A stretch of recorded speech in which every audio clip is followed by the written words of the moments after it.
Kevin De Bruyne confirms transfer talks after Mohamed Salah tells him to join Liverpool. Kevin De Bruyne has confirmed he has held transfer talks with clubs ahead of his Manchester City exit this summer and refused to rule out a Premier League stay. The 33-year-old failed to wrap up his glittering City career with silverware after Saturday's 1-0 defeat to Crystal Palace in the FA Cup final. De Bruyne started in midfield at Wembley but couldn't inspire Pep Guardiola's side to victory, ending his 10-year affiliation with a whimper. After full time, the Belgian, considered one of the best Premier League midfielders in history, spoke candidly about his plans after the season concludes. And he left the door to a stunning stay in England's top flight wide open, insisting his decision will be what's best for his family. He told Sky Sports, "I want to play good football, whatever the decision will be. I know you're trying to guess where I'm going to go, but I will make my decision and you guys will know when I know. When I'm 20 years old and all by myself, I can make a decision, that is very easy. But now it's a bit more complex."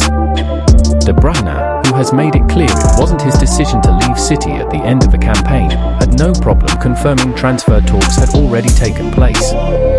"Of course. You can expect to hear a decision whenever I'm ready to make one. As long as I don't know, I can't tell you anything," the Etihad Stadium legend added. When asked whether any of those discussions had been shared with any of City's Premier League rivals, De Bruyne responded maybe. Earlier this week, Liverpool winger Mohamed Salah cheekily suggested there is space for De Bruyne at Anfield amid speculation surrounding an incredible switch. Salah said, "I want to tell him congratulations on your career. He's done a phenomenal job at City, and he was great for the league. I really wish him the best, and we have a space for him."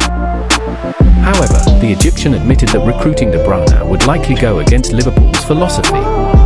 "I know how they dealt with their players over 30 in the past. I didn't expect I was going to stay. It's not something bad. We see how they dealt with this situation in the past," Salah said. Why wasn't Dean Henderson sent off in FA Cup final? Controversial handball decision slammed as apathetic.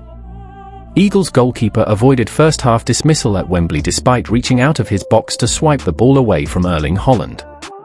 Controversial moment, Dean Henderson was not sent off for reaching out of his area to swipe the ball away from Erling Haaland at Wembley. Controversy surrounding Dean Henderson dominated the half-time discourse as Crystal Palace met Manchester City in the FA Cup final.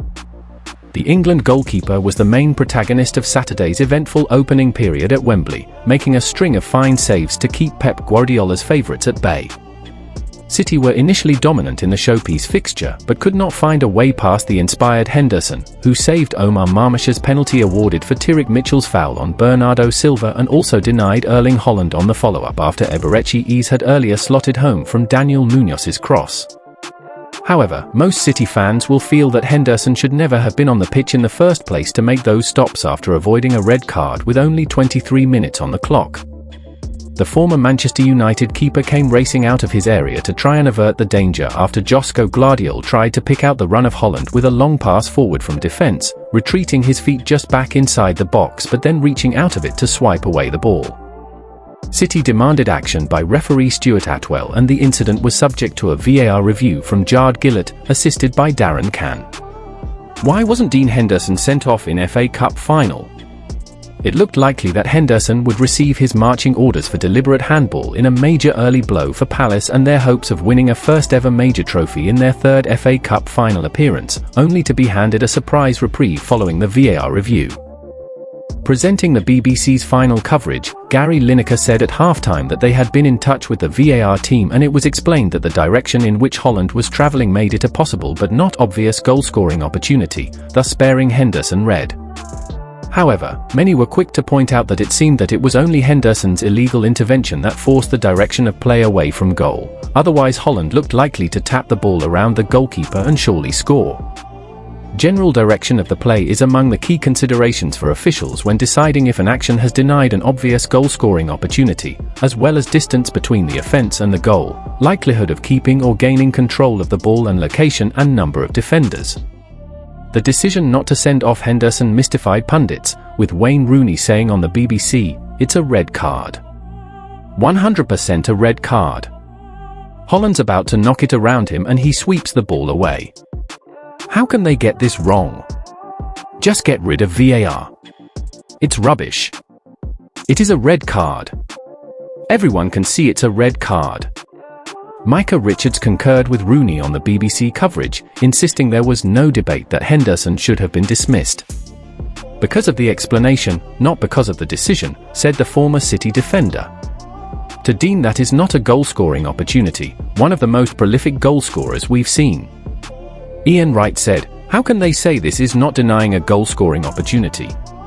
It's absolutely pathetic. It's crazy, he's going to tap that past him and then he's just going to tap that into the goal. Why are they making up these rules and saying it so eloquently? To confuse us? That's supposed to be a sending off."